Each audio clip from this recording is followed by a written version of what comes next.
Test, test, test, test, test. Welcome back to Gils Arena Fantasy. Whoa, whoa.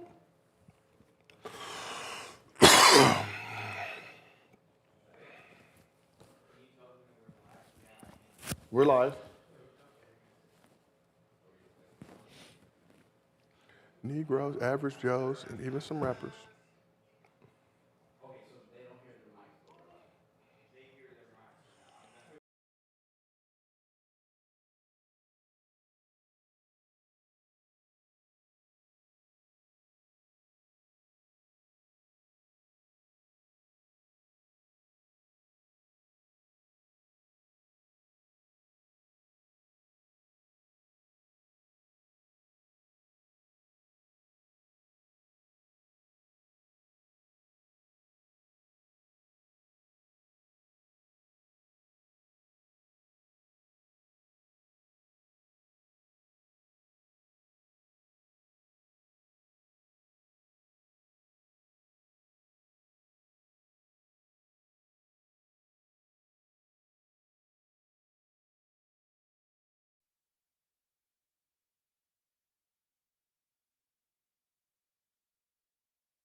The game.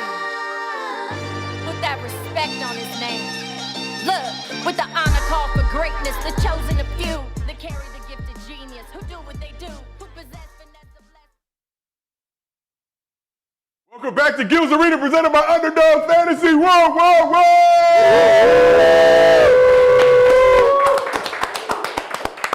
They got some behind the scenes. They got the backstage. They got to see what it's really like before we go on this show, Gil. We got fans in the building. Is the super chat cracking yet? Super chat? Not yet. Not yet. Because we need donations when it is. But back with the living legend, Gilbert Arenas, and we got Brandon Jennings in the building. What's happening? Along with his dog Freedom. Whoop, whoop. Always. And remember, Underdog pays these bills. So if you want to get down with them, go ahead, sign up for the app. Use promo code Gils Arena, and they will match your first deposit up to $100. Help us keep our jobs, all right? Yeah. Some of y'all signed up, but not enough. Not enough. We need more. We got smoke for y'all. Now, speaking of smoke, Gil, we got a lot to talk about this week, but we got to deal with some stuff that went on last week. You had the entire state of Detroit in their feelings, and that shit is not even a state, Gil. Negroes, average Joes, even some rappers were trying to smoke that Agent Zero pack. Eminem? No. Obi Trice? Real name, no gimmicks, no. No. Big Sean? Big Sean? No. Lizzo? Okay. But you said the Pistons didn't have to go through Magic and Bird in the 80s, and they only had a 2-year window. So you got the attention of Isiah Thomas. He's been on a revenge tour lately with the tweets. So he hit you with the following. My brother Gilbert Arenas, with all due respect, we the Detroit Pistons and I played against and beat Magic, Kareem, Bird, and Jordan. We also made it possible for you and the rest of your brothers to now travel on private planes and stay in 5-star hotels. Let it be known. Hey, listen, you know when it's heat when they use my brother. My brother Gil. He used your full government name. When they say my brother, all you know they angry. And when they say with all due respect, generally, there's not going to be much respect. But Gil, I got you here now. We got Pistons fans from across Detroit, 8 mile, 7 mile, whatever other miles are in between. Are you ready to let it be known and repent for your bad boys Detroit Pistons slander? I think Michael Blackson said it best. With all due respect, I give no respect. Right? Did I lie, though? I didn't lie, right? The 80s, that's 10 years, right? From 80 to 90, that's 10 years. Right? The Lakers in Boston has 8 championships between the two, 5 for the Lakers, 3 for Boston. Philly snuck in one, and Detroit has one in 88, 89, right? Yeah. The summer they got the plane, right? He didn't deny that, right? So let me double check.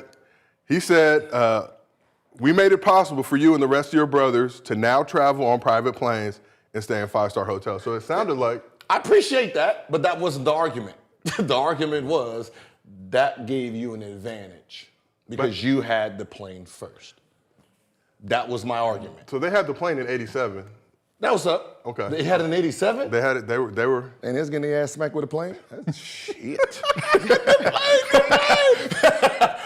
So I mean, I'm just stating facts. Like he was one of my favorite players growing up. So it's not like I'm talking shit directly to him personally. We respect Isiah Thomas. Yeah, it's not like I got him on the wall. Yeah. So it's just one of those things where it's real facts, right? It's you got one championship at the end of 88, 89, 90, 88, 89. So and then one in 89, 90. So they came to beating the motherfucking preseason don't count. You gotta win that hardware, right? That's what they tell us. Yeah, it only counts when the hardware counts. You got one. But you said they had a 2-year window. They went to 5 straight Eastern Conference Finals. 2-year window. How many 3 finals. How many championships? 2 championships. 2 window. So that's what you meant by 2-year window. 2-year window. So even getting to the finals and getting there still doesn't count. How many finals did LeBron get to? Fair. Okay, right? Yeah. What did they say? Well, you only have what? 4 rings. 4 rings. And they really only claim 3, and they say 1 is a Mickey Mouse. So they can do it to us. We should be able to do it to them. Okay. That's fair. All right. So no apologies for Detroit. Fuck no. They're taking over. We got a new champion. Hey, listen, did the government apologize for that water they got over there? Nope. So why should I? Oh shit. Well, I mean, you wasn't like. Well, I mean, you wasn't dissing. You were just making a point. And like you said, like Isaiah's still one of the greatest point guards ever to us. So you just had they just had an early advantage than everybody that you felt. And Isiah Thomas, if you ever want to come to Gils Arena, we got a spot on the couch for you. Just not on Thursday till we got the 4-piece. So Tuesday, Wednesday. Just not on Thursday. We got Rashad here. We're not equipped for more than 4 on this couch. All right, so let's talk about the biggest story from this weekend. Timberwolves might have picked the worst time to self-implode. Jaden McDaniels fractured his hand in the first quarter, out indefinitely. And then we got Rudy Gobert. Got into it with Kyle Anderson on the bench during the second quarter of the Wolves' win over the Pelicans Sunday. Gobert threw, do you call that a punch? Le punch. What do you call that? So, threw Le punch. Apparently, Kyle Anderson called him a bitch repeatedly. I mean, I'm not, a punch expert, but that looked like a bitch punch. Go for the dome if you're going to swing. But after the game in suspension, Gobert posted the following tweet after the incident. I'm going to do my best Gobert voice. Don't judge me. I didn't have a lot of time to work on it. Emotions got the best of me today. I should not have reacted the way I did regardless of what was said.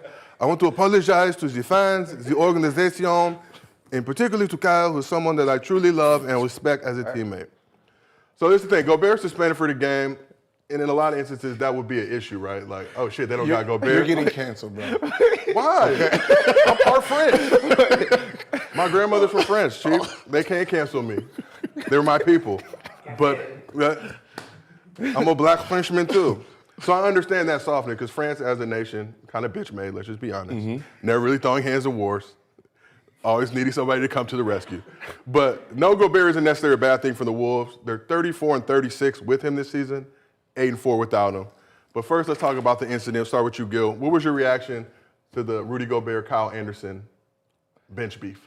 That's a normal day at the job, right? I mean, that happens. It's usually never nothing personal. It's usually, misassignments on the court over and over, and you guys are just bickering about whose assignment it was. If it's defense, if it's offense, you're not doing your job. That's usually where most of that starts from. It has nothing to do with these guys actually just hate each other, just in the moment, heat of the moment type of plays.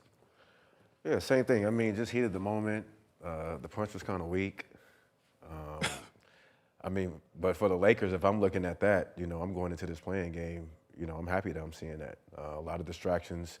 One of their other players just went down for breaking his hand and stuff like that. So they're all over the place right now. So for the Lakers, I'm looking at that and I'm taking full advantage of this. Do you guys agree with the suspension? Because I'm looking at it. No, I mean, suspend him for the first game of the regular season next year. I really don't believe in penalizing my players when it could cost us something. I'm not. This is my team, right? So why am I going to penalize them in the most important time? This doesn't hurt Rudy Gobert, it hurts you overall. Because if you don't make this game, you lose, because you're going to lose to the Lakers, and then you lose the next one when he comes back, you just look stupid.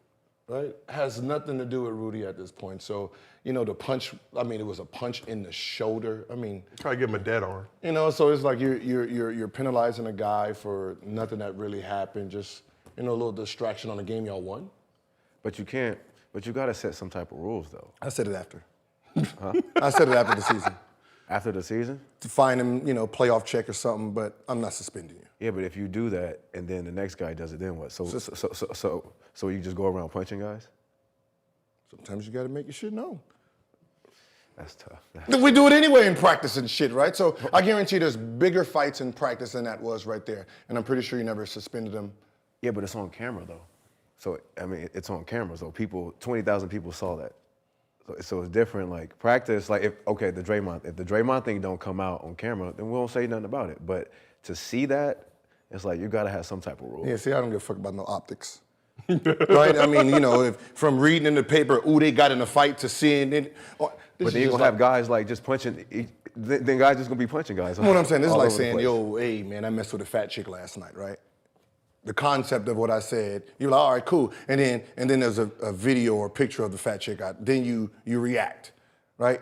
Nah, that's not how that works. I already told you it was a fat chick, right? Obese. Like, you know what I mean? So you can't really try to get me because you now see the evidence. So a fight is a fight. I mean, some people like big girls. Little punch in the arm. Big like, women need love too, Gil. punch in the arm, 25 grand, 50 grand, 75 like big grand. girls. We don't discriminate on Gils Arena. We embrace all of you. Just love yourself. As long as you love yourself, that's the most important thing. So Kyle Anderson allegedly called Gobert a bitch repeatedly, allegedly. I'll start with you, Brandon. How many times you letting a teammate call you a bitch before you swing on them? Never. I mean, So one? at one time. That's So it's not like it can't be a repeated thing?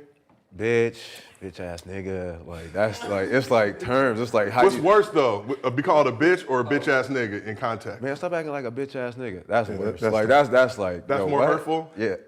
I mean, I think any time like us as black men, we talk in front of like other races and like we call each other out their names. It's just like it's gonna go there. I think it's more embarrassing. It's some more, and it's ego.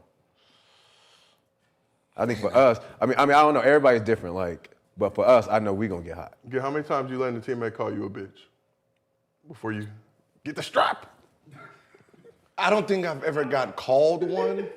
No teammates called you a bitch before? No, I was usually the one that was verbally abusive. Oh man, I was all, yo, bitch ass ain't getting the goddamn ball. Oh, nope. So bitch ass is like bitch ass nigga. I think bitch ass is fine, like, cause that's just. No, it depends on how you Momentary say thing. it. Like I always say, stop acting like one. Okay. And then they try to use, so you calling me one? If you're acting like it, like, but one did show up to my hotel room. Right, I called Brendan Haywood, a bitch. Get your bitch ass in. I start doing all that. Get it off the glass and start doing all that extra shit. And then, chilling at the hotel room and got one of those. And it's like, yo. It's like, yo, this B Wood. Oh, what's up, man? He's like, yeah, open the door so we can talk. Talk? That don't sound friendly, man. Get the fuck away from my door, right? No. We just need to go ahead and talk about what happened, man. I'm calling security, brother. I'm calling security. I'm not opening this door so you can whoop my ass and no one can help me. Get the fuck out of here. So you didn't open the door? Hell no. All right. Why don't you put the lock on? Click, click. Security. Call security down and everything. Shit, security. I got a big black dude in the hallway trying to fight. So we talked earlier about Draymond Green, his situation with Jordan Poole. He's no stranger to stealing on a teammate, but he got petty after the Gobert incident. He tweeted, "Insecurity is always loud." Now this is the same thing that Gobert tweeted after video leaked of Draymond one piece and Jordan Poole. But Draymond went on his pod, also said he respected Gobert for sticking up for himself. So for both of y'all, do Gobert's actions hurt or help the Timberwolves in the long run? Listen, let's just say this. I don't think it changed Kyle's attitude towards him. No. It don't, because you went on Twitter to basically apologize for throwing a punch, bitch. Right? That's what they're doing. He's probably reading like, this bitch. Right? Bitch tweeting. Right, so it hurts because you lose a defensive player, right? You lose a defensive player, you lose a big man going up against LeBron James, Anthony Davis. So, when you're talking about like playing game and the most important time, yes, it actually does hurt. Okay. I mean, I think it hurts when they made the trade. I think they've been hurting, so this is what you get. The Draymond thing going back at Rudy, I mean, you know, that's just how it is. You know, we petty. Yep. So, you know, you throw stones, somebody gonna throw stones more. But I think it started from the trade. They should have never traded him over there. They gave up a lot of assets. Yeah, they did. And you're seeing what's happening now with all that. And just so everybody out there who didn't see the Gobert tweet, he got a lot of us blocked, so a lot of us couldn't see it anyway. So somebody took a screen grab. Appreciate it. I was doing, you know, some questionable Gobert videos back in the day. You got blocked? Yeah. See? But that's not. Now, but that's not like a big deal because it's everybody. Like it's not. Listen, Kay Anderson was right then, bitch. Like, come on, man. Like, come on, you an NBA player. All this sensitivity and just blocking. Mute. But I'll be blocking people. Like, come on. I'll be blocking people. Like, how sensitive do you I'll be blocking people because they talk crazy. You light skin. But I know light skin and tendencies. But Gil, good reason though. Because then I'll find their address if they keep talking wild. It's pull-up mode. That's all you do. And I can afford to do it now, so I can now afford you see why it. you don't need to block. Look, I'm not paying first class flights. I can't take connecting flights to some of these cities these people live in if it's a direct shot. But some of them be in hubs that aren't supported by direct flights. Just pull up. You don't need to block them. Pulling up to Temecula and all that goodness on Christmas. Then you go to Temecula on Christmas, that means you really want to fight. But we have some legendary cooking to cap off the NBA season. So let's show them some love with a very special hibachi time. Pick it up! We need theme music for these. We need a video of me shooting or something. Yeah, for sure. Like me hitting, us hitting shots or some like shit. that. Like all of us. I mean, not you, though, but all of us hitting shots. Did you see the screens I was setting? Did you see the screens? You sound like an ex-teammate. I said all the screens all the time. To open up shots for you. Y'all not appreciative of that shit. But let's start with LeBron and these Lakers. LeBron capped off year 20 in legendary fashion, dropped 36, 6, and 6 in a win over the Jazz's JV team. They had Kelly Olynyk, though, in their defense. But, you know, after hitting a big three late in the game, which we'll see first, we're going to watch him cook a little bit. I don't even know who he gave a bucket to, but whatever. It counted. Look at JTA grill sandwich. Look at it, look at it. But here's the one right here. Here it goes. Oh, from the Crypto.com Arena logo. There it is. Yeah. Crown me. Crown him. And that's one of them like big head crowns. He didn't go, he went. Y'all seen them big ass hats? That's one of them joints. So what did y'all think about LeBron crowning himself after the Lakers locked up the 7th seed? Because a lot of people on the internet were hating, were saying, why would you do that after a 7th seed and whatnot? I think it was more reflective of year 20, still cooking, started the season 2-10, got that 7th seed, never happened before if it was an old playoff model. So what'd y'all think, though? I mean, the resume speaks for itself, right? If Jordan would have did that when he played for the Wizards, I mean, I don't think anybody would have questioned it. Like, nobody would have questioned this 1 year. I mean, you know, his resume speaks for itself. So if he want to crown himself after every bucket, I mean, do it. Yeah, I mean, then after the year they had, up and down year, I mean, going through, you know, trades and, you know, all the ups and downs, injuries and things like that. So, like you said, year 20, who he is, I mean, I'm going to keep crowning myself too, like, because this might be it. So, this might be my last time in the playoffs. You never know, or anything. So, right now, I'm going to get it off, breaking the record this year, doing all this. So, yeah, crown me. And he's rich. Crown. And he's a billionaire. And he's a big, I mean, at this point, if I'm him during the playoffs, you know, every time I go to the bench, I just put a crown on. we got the Rashad, rock the Rashad. So Rashad was ahead of the curve with the actual crown. Let's keep it real. Let's talk about the Lakers. Fans were complaining because they had a couple open roster spots. Felt like we need another big. Winya Gabriel, no disrespect to the man, with all due respect, let it be known, like Isiah Thomas would say. But he wasn't really getting it done in that spot. So they signed Tristan Thompson. They also signed Shaq Harrison at guard just to add some depth. So what do y'all think about the Tristan Thompson signing, and would you have made that move if you were the Lakers? I like it. You know, him and LeBron have a rapport. You know, I call him TT. He knows his role, right? He's gonna go out there, rebound, block shots, be a big body. And you know, when you're in the playoffs and you're thinking about at some point you might face Jokic, you need all the big bodies that you can possibly get, not offensively, but just more defensively.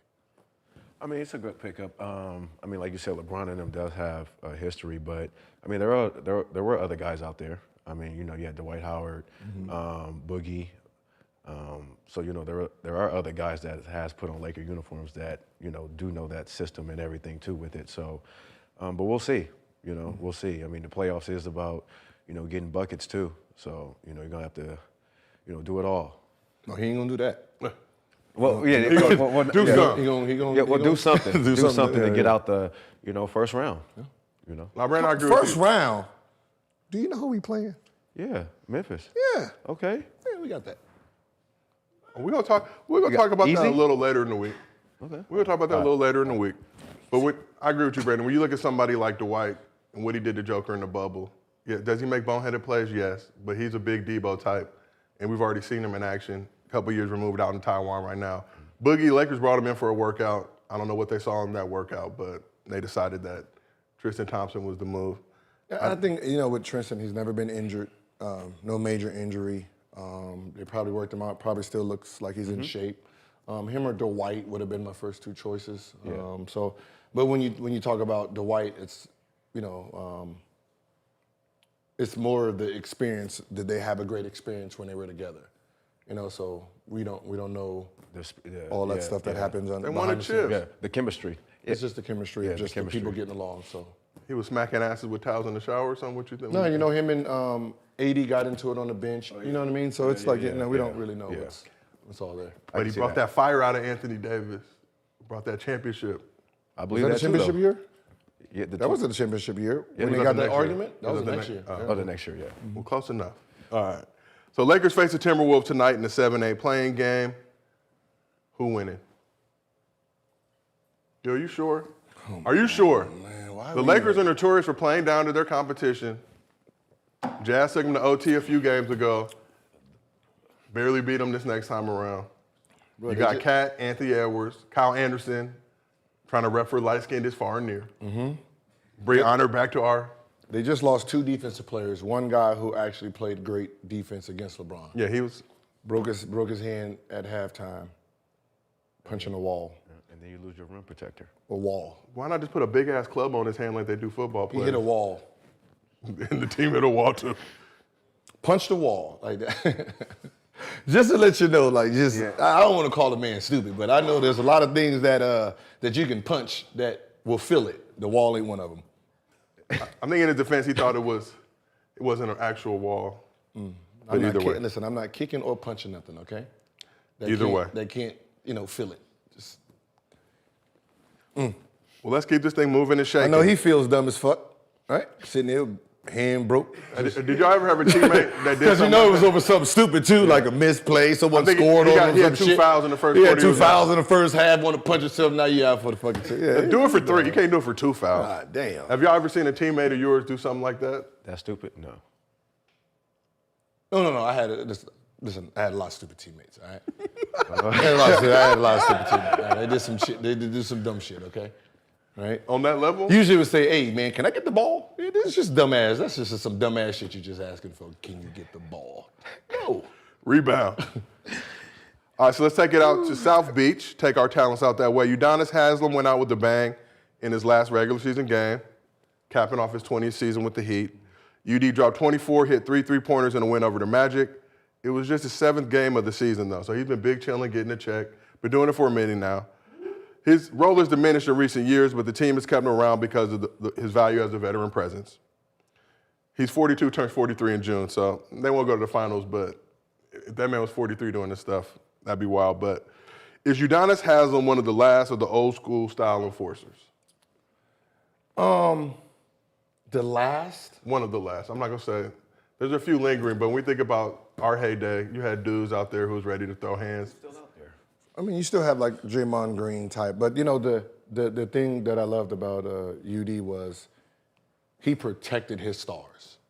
Right? I used to argue with our bigs. Like, you see what, look, we just hit Dwayne Wade and you see what he did to me. Like, you fouled Dwayne Wade, he chucked the hell out of me, right? Can we do the, like, you know, so he used to set an example. If you hit Dwayne Wade, you hit LeBron, you hit anybody that's on this team, I'm coming. And, you know, we all know that part of it, but nobody knows, like, the reason he's still on that team and been on this team for, you know, 5, 6 years when, you know, his his talents declined was them 2 championships that LeBron got there. You have to credit him for it because he's the one who took the pay cut to make it happen. People don't realize he took the pay cut. Milwaukee offered him $33 million. Milwaukee offered him $33 million when LeBron and them was up and they were trying to make that big decision.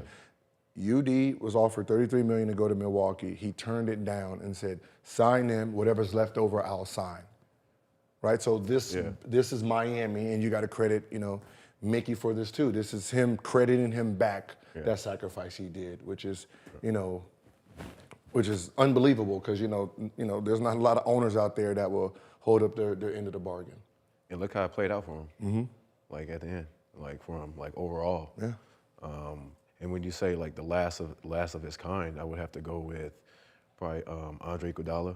He's still in the league too, so they'll probably be like the last 2. Draymond being there, a guy probably like Pat Bev, that has that, aggression. Those will probably be like the last of those type of guys.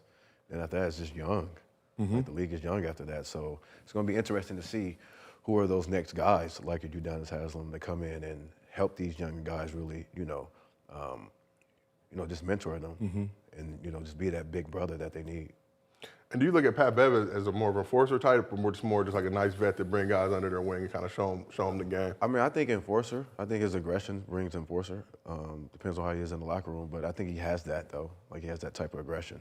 But do guys take him seriously? I would say like Pat Bev jawing at you. I think it's more just like a. No, I mean, because he's a guard. A guard enforcer is basically just protecting himself. When you have a big man enforcer, he can put that fear into other big men. So when you drive in the lane, those big men are thinking twice about really, trying to hurt you. Because, at some point, a guy who's really going in there and, you feeling that pain. Oh, no, we have Steven Adams. Right? Okay. You can't hit his best player. Yeah. You hit John Morant, you got to deal with that man. Right? That was you. You hit John Morant, thinking it's sweet in there. You got to deal with, and those what makes the star players really, really get their confidence, knowing that there's somebody that has my back. Yeah. So you mentioned earlier that Udonis Haslam had that offer from the Bucks. Said, "Fuck it, I'm gonna stay in Miami." Look, I love Milwaukee. Definitely would like some finals tickets, but I'm not really leaving South Beach to go to Milwaukee. No disrespect to the city. It was $33 million versus the 12. At that time. South Beach, though. Yeah. At that 33? South 12. Beach. Things in the stadium. I know, but that's the what I'm lifestyle saying. I'm accustomed to. But the question for you, do you think we'll ever see that kind of two-way loyalty from a franchise again? It seems like nowadays everybody's bag driven. Like obviously Damon stayed loyal to the Blazers, but also got the max contract. Brad Beal stayed loyal to the Wizards. He's getting the big bag. I remember Tim Duncan cutting down some of his bread when he's with the Spurs to still try to field a competitive team. But for the most part, it seems the guys like, fuck the franchise, I need my bag. So it all depends on the owner. I mean, Mickey's still going to be an owner. Cuban's still going to be an owner. So, as long, those owners have a rapport with players. So it's, I don't think, Mark Cuban's going to screw over Luka, at any point in time. So it's usually what that owner and that player, what kind of chemistry they have together. So you had a similar situation with the Wizards, right? Mm-hmm. Could have got a bigger bag. No, I got offered. The general manager, did his job. I'm hurt, didn't play that year. Offered me $88 million for the 5 years. The next day, the owner called me and basically said, "Listen, we can get rid of him if you want me to," which I thought about. Not just playing. But he was like, "Listen, the max is yours." Which was a 6-year, 125, and he says, it's yours. This your team. Do what you want with it. So I basically was waiting for Antoine because I know me and Antoine was up at the same time. So I was trying to figure out how much money did Antoine need to stay, because Philly was looking for that power forward guy. So they were looking at him and Elton Brand. So I needed to leave money on the table for Antoine too. Did Antoine send you a fruit basket? No, Antoine signed before I even signed. So why don't you take more of the bread then? Not because we got players coming up. Deshaun Stevenson, all these players is coming up. So, Were those guys appreciative of your generosity? At the time, no. I mean, listen, we don't think about it like that because we think, you know, you're the owner, you got infinity money, which you do, and you need to give it to us, which you should, right? And that's how we think. We don't think about the salary cap and all that bullshit. You know, we just like, this is what I'm worth, give it to me. Okay. Right? That's I never fault the guy like Dame or Bill or any of these guys. Get your bag. You make these franchises a ton of money. I think we've seen recently with Draymond in the CBA, Warriors were like $500 million team when he came. Him, Steph, Clay obviously led to that squad being worth $7-8 billion now. So they're not hurting for bread. Obviously the confines and constraints of the salary cap is an issue, but that's y'all problem. Mm-hmm. I need my bread. Yeah. But when we talk about Udonis Haslam, certified real one, and I feel like a dude most wouldn't want to trifle with, which raises an even bigger question. Who's on your Mount Rushmore of NBA dudes you would never want to smoke with? Kenyon Martin, Jermaine O'Neal, Oakley, Chris Mills. I've heard, was it James Johnson? Yeah. I heard he whoops ass. Boxer or whatever. But you know, I wouldn't be like that. I wouldn't be afraid of him because if he's been through training, then he's more calm and collected. So it really has to take a lot to push him. Yeah, he's very calm. Yeah, so he's very one of those very Yeah. calm ones. So you know, I can nitpick him to the point where it's like, I ain't got to worry about it. Who else? Who's a loose cannon? Stackhouse. Did I say Stackhouse? You didn't say Stackhouse. Stackhouse. Okay. Jerry Stackhouse. And when you look at the current, You know, and when I put him in front, number one, then Charles Oakley. oh, you played with Stack. Yes. What's the wildest thing you saw Stack do? The wildest shit I ever. That you feel safe sharing? We was playing pickup. It was pickup in the summer. Okay. Right? And we was playing pickup, like all the stars were there. And he's posting up, and because he's a big body dude, fouled him, right? Check up. Bring it back, fouled him again, check up. Third time, fouled him again, check up. Jerry didn't say nothing, just check it up. This time, Jerry posted up, the dude stole it, right? Clean steal.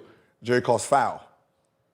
And it was like, nah, this wasn't no foul. Nah, hell no. He's like, you just ain't gonna foul me 3 times in a row and then get the ball back. Nah. Play defense regular. Check up. Yeah. Right, so do. So they just going back and forth. Dude was like, well, all right, come on in. Meet me outside. Outside? Meet me right here. Meet me right here so we can just, I can whoop your ass and we can just finish this game. I was like, oh no. Let me not piss him off. All right. Yeah. Did you have any issues with Jerry? Hell no, I ain't stupid. Okay, good. Just making sure. No. You gave him your cornbread? Facts. Okay. Nothing wrong with that. Nothing wrong with that. Another guy. Cornbread, check, everything.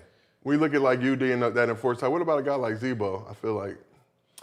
So I played with Look like Eddie Winslow. I played with Zebo, right? So we're in the playoffs and we're playing against Clippers, right? So you know Zebo's like he's a big teddy bear though, right? So he has that real aggression, but he knows how to just keep it calm. Okay. Right? Which is weird because it's hard to read him. Like you just never know. So they're fouling in the playoffs, and he said, hey, y'all better start fouling around here. It's about to get real nasty. So he pump fakes, and then someone fouls him, which was Matt Barnes. He didn't know it. He turned around, was getting ready to put his hand around his neck. He said, oh, my bad, Matt. I thought you was that bitch-ass Blake Griffin. I was about to choke the shit out you. I was like, damn. But it was somebody else. He said, I thought you was Blake Griffin. I was like, damn. All right. Crazy. Damn. He's crazy, man. So Brandon, when you look at your Mount Rushmore, a guy you don't want to smoke with, who would you put on there? Steven Jackson, Ron Artest, Jerry Stackhouse is who I played with. And Larry Sanders. Larry Sanders, because you just never knew. Like they just never knew. And Larry's my guy too. Like I fuck with Larry. Larry be good. But he was just like, he was one of those like, all right, like, all right, like you say one wrong thing, he just gonna pop off on you. So he was one. You got to get him on the medication, that medicinal, make sure things is all right. It comes from the earth. It's for all of us. All right, so let's talk about this Heat playoff game tonight, 7-8 game against the Hawks. Who y'all got winning that game? I got the Heat. I think the Heat would take care of that. Yeah. I mean, I just think they're the better team overall. I know what they've been going through up and down, but I think they'll be able to get the 7th spot easy. Yeah, it's playoff time, and Jimmy Butler in the playoffs is damn near top 3 player in the NBA. Like when you're talking about regular season versus what you get in Jimmy Butler in the playoffs, it's really 2 different fucking people. Yeah. I'm pretty sure Jimmy gonna have 35 to 40 tonight. That's just Jimmy in the playoffs. So you mentioned Jimmy. I want to talk about something that he had said earlier in the season, basically, essentially that he doesn't even try until after the All-Star break. Now you look at his numbers pre-All-Star break versus post-All-Star break. Definitely improvement. He was still trying before, but just that fact. Do you notice that's a trend in a lot of guys? And like when you get in the league long enough, when do you actually start giving a fuck about the season and getting ready for the playoffs? You always give a fuck. It's not when you said take it serious. It's more of mentally, right? It's more the mental. I got to hyper focus. You know what I mean? Like, if I'm going to clubs, throughout the year, this is when I'm toning it down. Going to bed early. Might change my diet a little bit. Watch more film. That's really what it means. Not like I'm going out there. This is just boring ass basketball game. Yeah, you could look at the numbers and see he was. Yeah. It's more like I need to focus and tune in and get ready for the meat of the season. Brent, how about yourself? Yeah, I would say. Well, I mean, I was always fucking around. Yeah, you just got to take it. Yeah, like you said, just change your diet, watching more film. Towards like the later of the year though, like I think like the first month everybody's trying to fill each other out. Then it's like you play hard around the All-Star weekend, and then you kind of like take a break a little bit, and then it's like that last couple like months or whatever, like you just turn it up a little bit. So it's like you kind of pace yourself. I mean, with Jimmy now, he's probably just pacing himself. Like he gets it, and then he just, towards the second half of the season, he just turns up. And let's talk about the Hawks a little bit. A report came out recently that Trey Young has been named a potential trades. This isn't anything new per se. I think it was another report in March that said something similar. But when you look at Trey Young, the Hawks thinking about trading him, good decision, bad decision? Let him have it. It's a tough one. It's tough because he is the face of the Hawks. He's the main guy. He's who they come to see. I'm pretty sure the way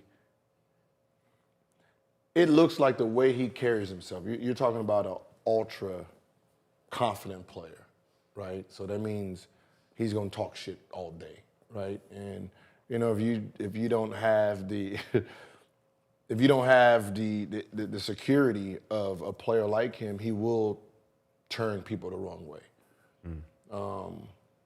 And like I look at a player like him as like, you talking shit just empowers me. You make me want to get better because I don't want you to talk shit no more. So I got to figure out a way to shut you up with skill, not punching on someone. That's what insecure men do.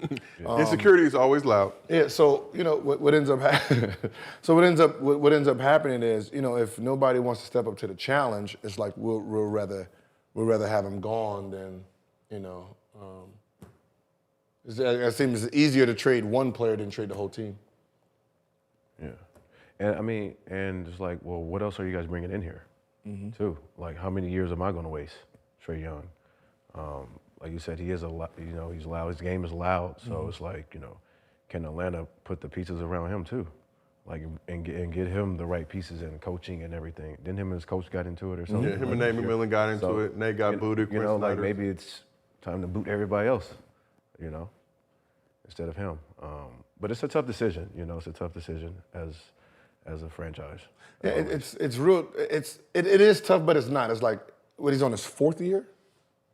This is fourth year, right? This year. Him, Luka. Check the internet. They're all the same year, right? Yeah, I think so. Him, Luka, Ayton. So he must have just got paid last summer.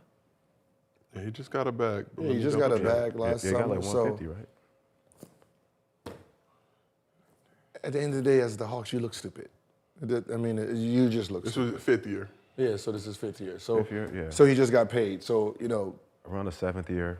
That's what I said. It's like too early. Like the 5 player, year, 250. the player Yeah. hasn't really developed into what he really 215, is yet. excuse me. So you got that 5 year, 215 bag from him. But you look at Trey, you look at Luka, obviously traded for each other. Both seem like to be having issues with their teams after previous success. Who would be more likely to not be on that team? Trey on the Hawks or Luka on the Mavs? Who's going first? Trey would be going first. Yeah, Trey. Yeah, like. But if you Luka and you've seen what the Mavs have put around you, 2 more years. I give the Mavs 2 more years. But Luka, like you're talking about an owner who really dedicates to the player he likes, just like he did with Dirk. Yeah. I'm gonna figure it out. Don't worry. And you know, as long as you have that backing from the guy who writes the check, you're satisfied. Yeah, you're golden. Yeah, yeah, You know what I mean? Yeah, you're golden. Yeah. So I don't think Trey Young got that type of relationship with his owner. yeah. See, I mean, we've seen, and that's the stuff too I want to ask you about. Because from the outside looking in, we see leaks, we see reports, even with this Timberwolves stuff gets reported. You have Woj giving a pretty much verbatim account, allegedly, of the situation. Like, when stuff leaks from an organization, or whether it's the team side or whatever, I remember watching The Last Dance, everybody thought Horace Grant was the one who was supplying, local media with information about behind-the-scenes stuff. What does that do to you? Who was it? What? Who was it? What? You said it was allegedly. Allegedly. So no one found out who it was? Well, The Last Dance was propaganda. MJ was controlled. You know, some may say Jeb Bushler has something to do with it. Okay. Arizona, not reliable. Arizonans, sneaky.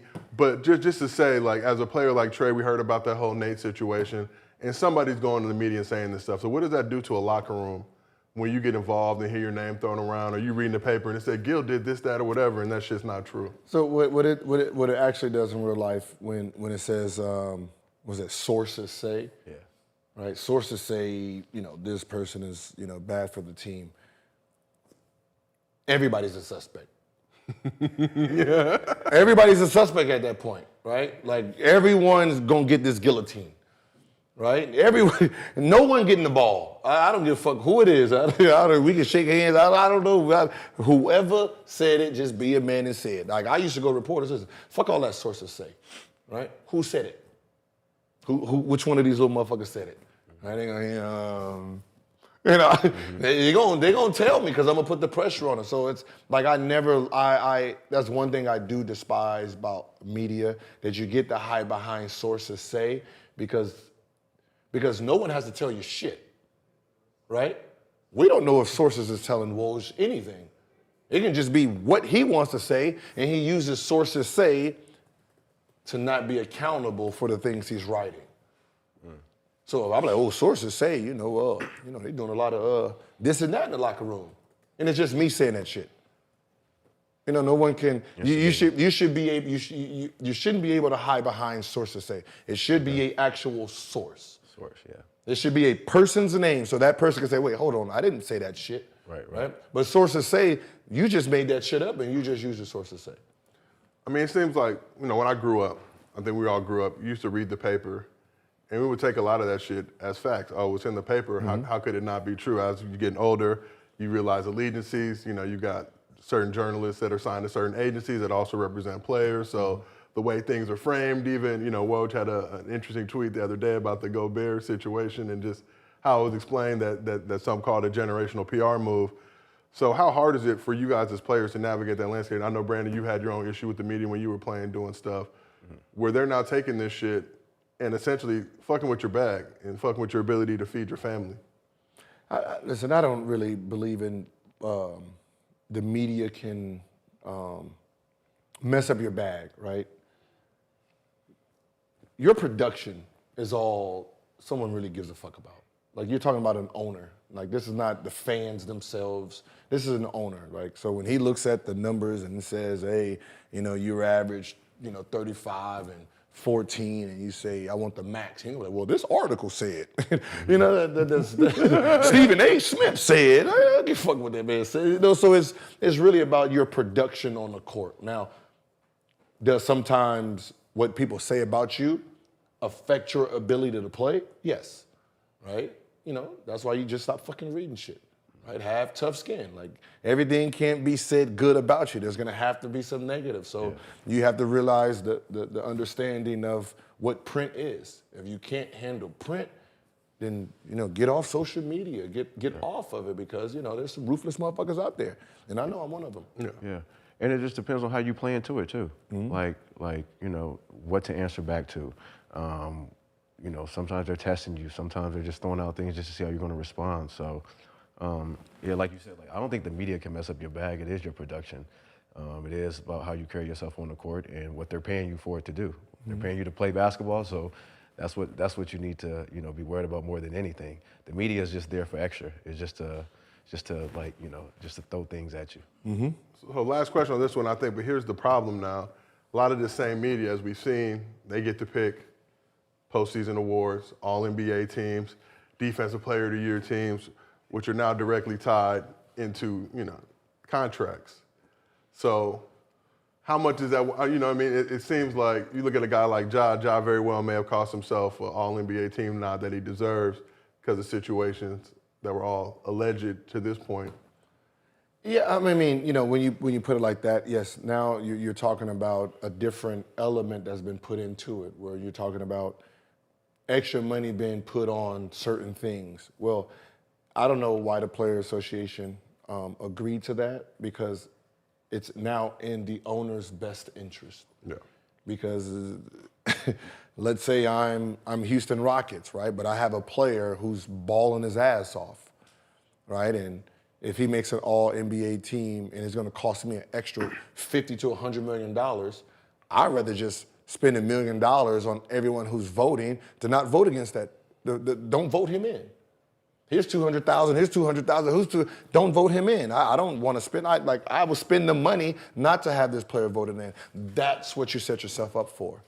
See, that's where I think about shit like that. Okay. Right? I think about the worst possible outcome, and that's the worst possible outcome. Where if I have a certain player on my team and that he makes a team and it goes up $100 million, no, no, I'm paying. These reporters, don't vote. They're gonna turn down 100,000? Fuck no. That's real. Broke ass reporters ain't turn down shit. That's deep. Right? Deep, yeah, But you see what the capability of what someone's capable of doing. That's why I say I don't like the idea of incentives. Fucking incentive. Just give me my fucking money. Right? 10 extra rebounds. Oh, fuck you in that. All right. When this 5 years is up, I'll see the next contract. We can talk. We do that. But if you owe me, if I'm worth 127, I want 127. I don't want 127 million in incentives, because I can't control that outcome. Right. You guys are in control of that now. That's real talk. And just real quick, I want to thank everybody who's watching. We're live on Gils Arena. It's our first live show. We appreciate the more than 3,000 of you that are plugged in right now. We going live all the way through the NBA Finals, Tuesday, Wednesday, Thursdays, 11:30 a.m. to 2:30 p.m. And as you know, we got that smoke for you. No, fuck all that smoke shit. Hey, what I do? How do you know it's 3,000 people? They're on the feed. They're in my ear telling me. 3,600. 3,600 right now. Call your friends. Make it 3,700, and this is what we'll do. Hold on, audience. Just y'all, hold on. So y'all give me an earpiece, but y'all don't tell me shit. So I just got this fucking earpiece in here. The shit don't work. Do you got the audio on? Oh, maybe I do. I don't have the audio on. My bad is I don't have the audio on. So okay, let's do it. 36. Yeah. But just to remind y'all, we're live all the way through the NBA Finals, Tuesday, Wednesday, Thursdays, 11:30 a.m., 2:30 p.m. And as a special gift to you guys, for y'all who are live right now, you can't tell nobody else, if you go to Underdog Fantasy, you download that app, you sign up using promo code Gils Arena, they will match your first deposit up to $100. You put $100 in, you get an extra $100. That's $200 that you got to try and win some bread with this Underdog Fantasy. So go ahead and do it. It's a part of our job. The more y'all that do it, when they come back with those numbers, they say we got this many signups. That means we get to keep the show going. Yes. And you might as well cancel your cable subscriptions, because we free on YouTube. We for the people. Y'all see the shit that they putting out. We not wearing suits. Nah, I'm not wearing no fucking Hairline still intact for the most part. I got gray hair, that's why I wear the hat. We got intact hairlines. I'm not wearing no suit to talk sports. Yeah, what the fuck? Oh, goof-ass people out there wearing suits to talk sports. And quick before we move on, this is some shit that's always bothered me. Why do coaches wear suits to coach basketball games? That shit has never made sense to me. Because they think it makes them look more professional, right? It's like a rapper who's talking about killing all day, and then he get in court, and then he got the glasses on and the suit. No, he's got the glasses. I just listened to your album. Come in here, goddammit. That shit don't make no sense. So it's one of those things where I never believe. Like, listen, you do look good up there, right? Yeah. But just because you got on a three-piece suit don't make your fucking facts. Yeah, exactly. Okay, all right. Either you can tell sports or you can't. That's just. And we still getting our ass beat. All right, because hey, you got to remember. There it is. You got to remember. The mob, Italian mob back in the day, only wore suits. The bad guys had better suits than the lawyers. Just want to know. That's so it really did. And it's loosened up obviously since the bubble. You see guys like Darvin Ham. He know he coming in straight. No, I think they got rid of the suits. Yeah. So what they wore during the bubble, that was part of like how we dressed in the bubble, comfortable. That's what we want to wear. So now they all sweatsuits and shit. And I feel the same way about sports shows. I don't want to see grown ass men in suits. I need to see you rocking your normal fits. Come through rocking the Adidas, the tough crowd. I got the Bayou Barbie for Angel Reese supporting NIL. Shout out to Angel. Okay. But let's keep this thing moving. We're gonna talk about Cash Me Outside. Huh? Is that Cash Me Outside? Who? Angel Reese? Oh, that's I'm sorry. Yeah, Okay. LSU legend. Yeah, Oh, I didn't know that. That's her nickname. National champion. Yeah. Bayou Barbie. Okay. Oh, Bayou Barbie. Yeah. What was it? What's her name? Bad Bunny? Yeah, that's what I thought. I'm sorry. I'm like, damn, okay. Bad Bunny. No, Bad Bunny's the legend. Bad Barbie. Like, woo, boy, you done fell way off. Well, you must be hurting out there. Now's the Cash Me Outside. Cash Me Outside outfit. God damn, boy, you just do anything. But our last thing we'll talk about Hibachi time. Got to talk about Giannis. May not win his third MVP. Oh, Bad Baby was what it was. Okay, See, all right. I'm washed. I just turned 41. I'm old. I had a good life. Now it's Baby Shark and T-Ball. Facts. So, yeah, Giannis may not win his third MVP this season, but he still makes some history. First player ever to average 30-plus points, 10-plus rebounds, 5-plus assists on 55+% field goal. So Giannis did an interview recently, had this to say about the MVP. I'm not going to do the Giannis voice. I'm tapped out. It's going to sound too much like the French one? it's going to sound too much Goberish.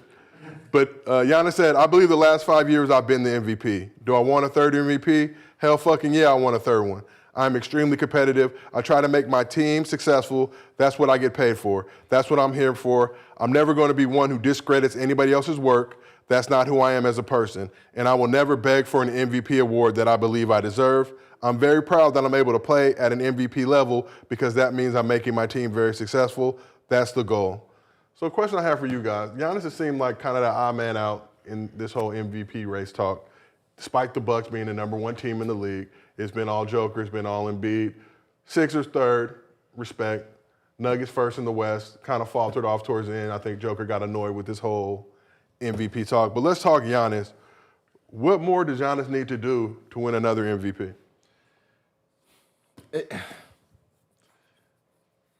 It's weird because, what he's speaking is facts, right? When you take the last 5 years and you just crunch the numbers, he could have had 5 championships, right? And when you talk about when Jordan played, and you said the best player on the planet, how could anybody have won an MVP while he played, right? So it's the metrics that they're doing and trying to figure out how to get someone to be a champion when, if this is the best player in the league, his team is #1, and that's what they have done every year. Just because somebody was 5th and then they got the 2nd, don't mean they're having an MVP year. So it's really the math that they're using, which, some years they just get it wrong and it doesn't make sense. Well, it seems like there's no actual criteria. It's just whatever we feel like making up this particular point. It used to be winning. Joker won one with the Nuggets at the 6th seed. We'll look at the rest of his team. It is what it is. Like, we can look at a lot of guys with a lot of teams. Yeah, if I'm Giannis, I'll just worry about just trying to win a championship in the MVP finals. The MVP thing is, like you said, they're trying to find ways to give it to guys I mean, when I was in the league, you had to be #1 to win MVP. So, and that's just what it was. So, I mean, but I feel like he's done everything he can do. I mean, you know, Drew Holiday's gotten better. Bobby Portis has gotten better. I mean, they have the best record in the NBA. They started off the season 11-0. So, I mean, I think the focus is just trying to win a championship. I mean, the MVP is going to be what it is. I mean, you know, we all definitely agree, but, you know, you can't control things like that. I mean, my thing was always this with the MVP, right? It is most valuable player, right, in the NBA. Yeah. So now you have to really see from this year's crop who is the most valuable player in the NBA, not who is the most valuable player on the best team, right? So, you know, when we say the most valuable player, you know, you still got the same basically 3 guys. Now, who's had a better impactful year, who's been dominant the whole year between Giannis and Embiid at this point? And that's really the biggest question. Well, right? if you trade those two, so say you put Giannis on the Sixers, and Sixers be number 1. Okay, and then if you take, you know, if you take Giannis off Milwaukee and put him on Denver, does Denver have a better chance of winning the championship? No. Not at all. They don't even get close. Milwaukee? No, Denver. If Denver has a better Giannis chance. goes to Denver. If Giannis goes to Denver, I don't. Because what Denver needs is not the Giannis style. Philly needs that type of guy who's going to go balls to the walls every fucking play, and they can, you know, those some of those players that have a little laziness in them, he's going to make them play better. You know, so it's just it's really who's the most important player in the NBA. That's what the award is. Right. Yeah. Right? I don't give a fuck where your team is ranked. It's who is the most valuable. If a guy was on, you know, their last, but he's averaging 38, that's the most valuable player, because at the end of the day, his team sucked, but he averaged 38. And he averaged 38 going against 5 players, which means you only have to stop him. Yeah. Right? So that means you're going to triple team him. He's going to get the most triple teams, the most double teams. Every game plan is for him, right? He has to play every single game 100 miles an hour just to do that, just to try to give himself a chance to win. So, you know, I look at the game different. The better your team is, the less you have to work, because you have better players. So I look at it a little different. It's situational. But I guess to play devil's advocate, if you're on that good team and you have more guys who can go out there and do it, and you're still getting that level of numbers, I know it may be easier to do it, but you still got to go out there and do it. You know, to an extent. Yeah. It depends. That's what I said. It has to be someone that's out of this world. Like when Kobe won his, or when Kobe lost his. It's like, yo, do you see this team? Do you see what he had to do? Do you see the defense that he had to go through to average what he had to average? You know, that was the upsetting part about it. Okay, so you can also put, okay, so what if Dame, all right, so say Dame go to another team, or Bradley Beal, and they've been putting up big numbers, and like, what is, like, so let's say, so what if they can't do that same thing on a good team? No, what I'm saying is, so let's say Dame goes to, say Dame goes to Denver or Philly next year. Okay, let's say he goes to, because they already have a star, let's put him on, let's put him on Miami, right? Let's put him on Miami. He becomes a number 1 guy, right? And he averages, 23 points a game, right? And they're number 1 in the East. Is he the MVP? Yeah, that's it. Yeah. No. Yeah. Why not? Because he's not playing at an MVP level. He's just on a better team that he can put, that's the thing. So he'd have to go to that team and still put up similar numbers of what he's putting up on. But he won't, because there's a better team around him where he don't have to go full But bore. I think he can still put up those numbers on that team. They'll just score faster. It's one of those things where I have to see it. Okay. You know what I mean? It has to make sense. But like I said, if he averages 23, right, where he's been averaging 30 and 29, and it's like, this is not an MVP. I mean, well, he's the best point. Yeah. Okay, well, he'll be the best point guard in the East. I mean, in the East at least. Is it because of what he's doing, or is it because of the wins? See, you see how the wins and heightens. See, I think it's your mindset too. I think if you can, I think if Giannis goes to like Denver, or if he goes to Philly, like nothing changes. Nothing changes. Like nothing. So that's the effect. Like as a player, like nothing should change. Like so, if you're averaging 38 on Orlando, and then say you get on a team like you said, like Miami, you should be able to do the same thing. Yeah, no. Okay, so like if we took Giannis and put him with like Kevin Durant or put him with, LeBron or Luka, he's not gonna be 31 and he might be like 27 and 14. His number's gonna drop because there's more options now. So it all it just all depends. It all depends. Yeah, I guess it's just who you are. So let's talk about, Boogie Cousins made an appearance on KG Certified on Showtime Basketball. We're talking about Joker and basically essentially saying some things about Joker and where he would fall in the history of basketball if he actually did three-peat as MVP. I'm not okay with it being 3 MVPs in a row because it then becomes a conversation of, is this the best basketball player to ever touch a basketball? And I think we can all agree on that and say it's not. Not saying he can't be, not saying he doesn't deserve more down the road, but at this stage in his career, I'm not okay with saying that. He hasn't won anything. He hasn't been to a final. Like, it's a lot of things still in play for that. So that's my only concern. And now we're in the conversation. At this point, he's the best center of all time. He's going with 3 in a row? Yeah, 3 in a row. Can he dominate? We're putting him over the likes of Shaquille O'Neal, Hakeem Olajuwon, Tim Duncan, and it's just like Wilt Chamberlain's. Like that's a tough conversation to have. Who's saying that? So the Boogie saying it, but the question for y'all: Bill Russell, Wilt Chamberlain. Oh, I thought you were saying, is he on drugs? I was just gonna say probably. But you have a real question? Okay, go.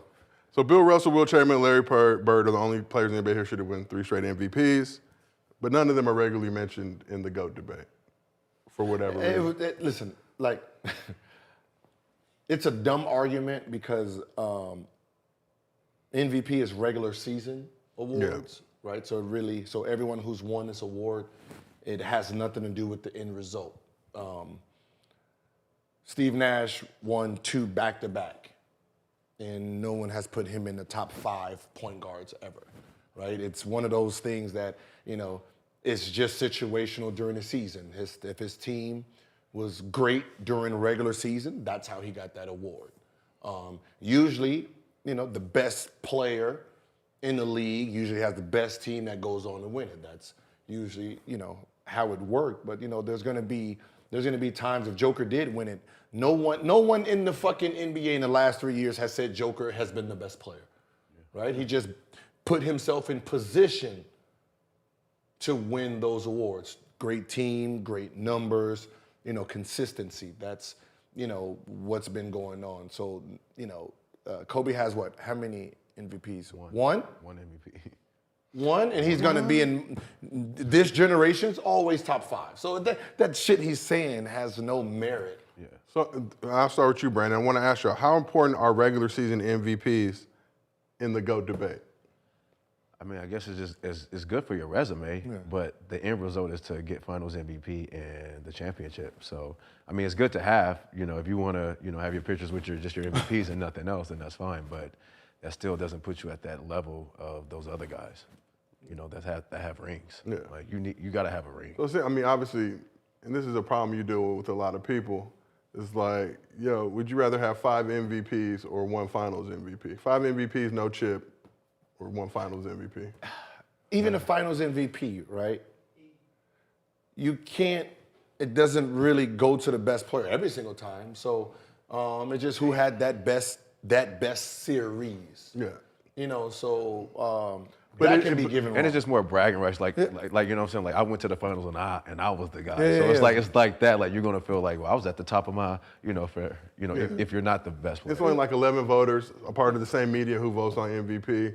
And as I've questioned before, I don't know if they actually really know what they're watching when they're watching these games. No, it's just one of those things. Like, let's just say we played in the finals, right? Up until the finals, I'm averaging 38 carrying the team. I'm MVP of the league, all this.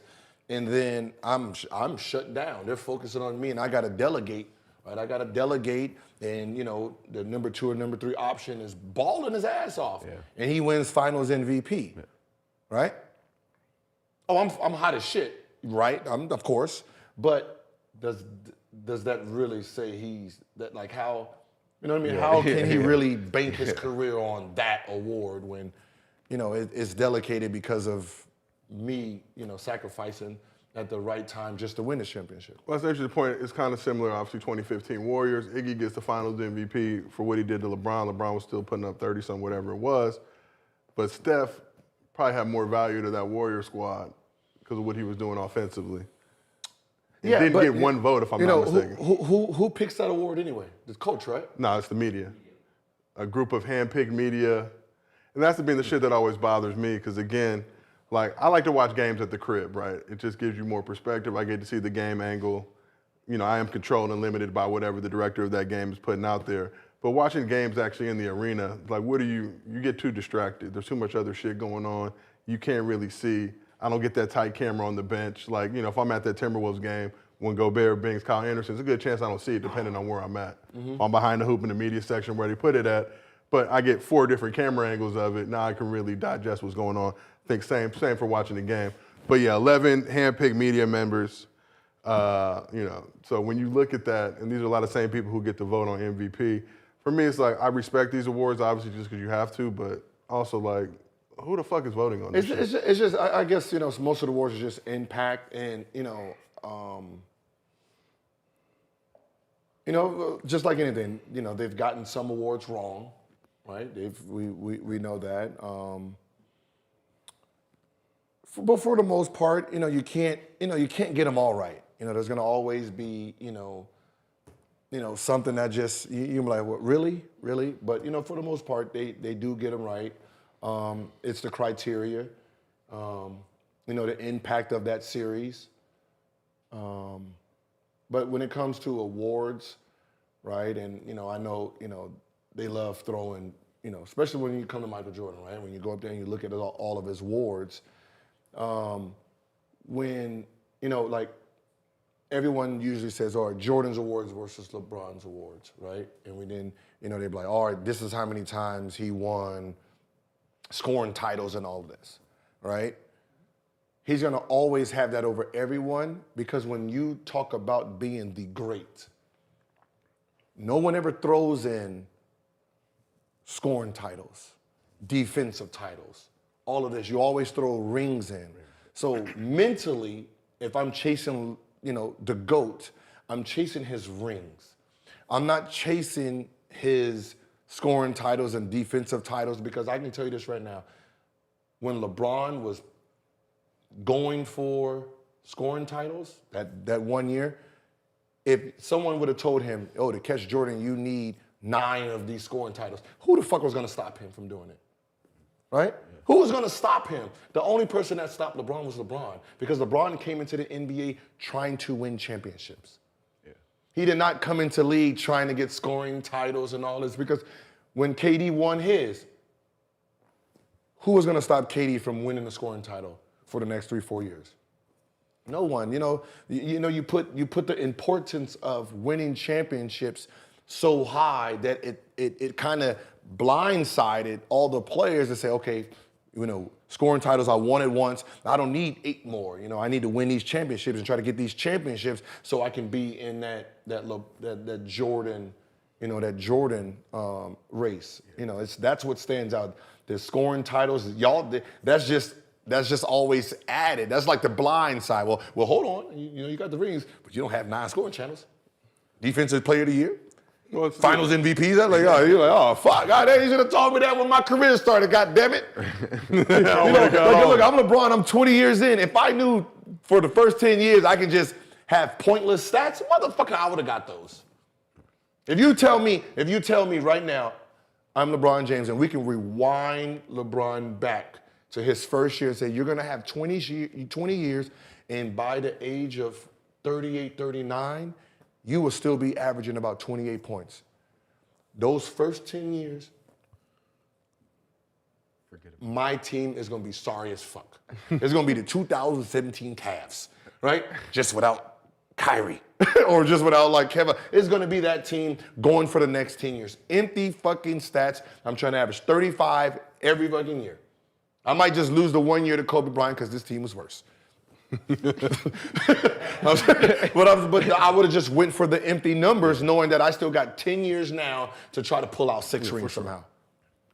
Well, spirited debate, as always. That's what you can expect on these live Gils Arena shows. We appreciate you, everybody who's still plugged in. We know we switched the times on y'all. Y'all still showed up, showed out. The chat is buzzing right now. Great commentary. A lot of whack shit, too, to be expected. But now it's time for Mostly Fans. Hold on. And low key, these motherfuckers, nah, my shit's up, y'all.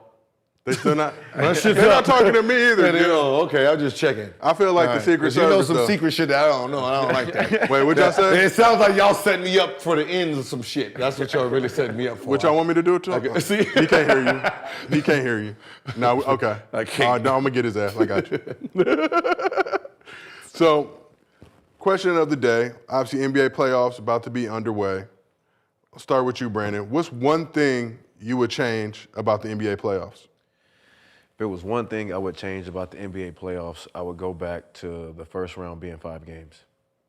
Ooh. That Whoa, 5-game series. Whoa. It used to be 3. 3 game? I was when I was old enough, it was 5. It went 3 to 5. Yeah, and then Well then, yeah, let's go 3, 5, 7 again. I think you should only be able to play 7 games if you get to the finals. Everything else you gotta 3 to 5. NBA need that bread of cheese. But you know, so that's why when some people say like, you know, this is the only team that started off, 0-3-1. Well, bitch, half the fucking shit was 3 games and out. So there's no chance for anyone to come back if you have 3-game series or 5-game series. Like I hate fucking stats like that because you don't tell the truth that he didn't even know it was 3. No. 3. But like Jordan's first exits was 3 games. 3, okay. So. At least 5. I like the 5 first round. Get it in and out. Serious? 2-2-1. Whoever Milwaukee play first round, that's done. Whoever play like some of these are done. Sometimes, man, but sometimes, after 2 games, it takes time for people to get the rhythm. 2 games, and then we got to win one at home, and then try to get the next one. 5 games, first round. Let's get it in and out. No time wasted. You get paid like off of the extra games, right? So that's like Yeah, there's 2 checks you don't get. So NBA shifted to first round 7-game series in 2003, so it's been 20 years of that.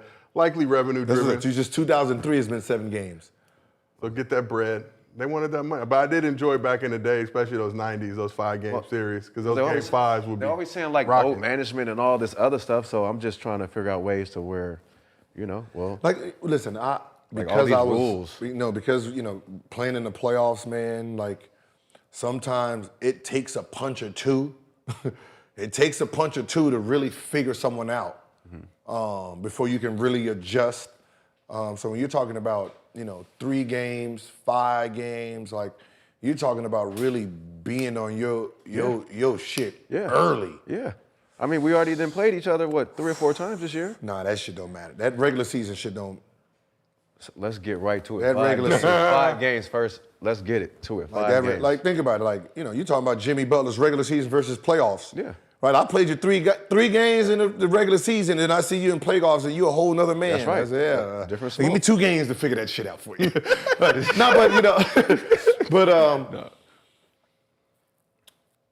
I'm one of those that like, home court advantage is home court advantage, right? Yeah. Mm-hmm. Like, I'd rather say, like, if you're an AFC, you don't get no fucking home court. Like, or Play every game on the road, though. You play all 7 that was aggressive. Yeah. How about this one? We don't go to the home until you win the game. Like, so it's like make it, take it. So make it, take it, right? Okay. Make it, take it. If we win, we keep staying home until you beat us. Then we go to yours.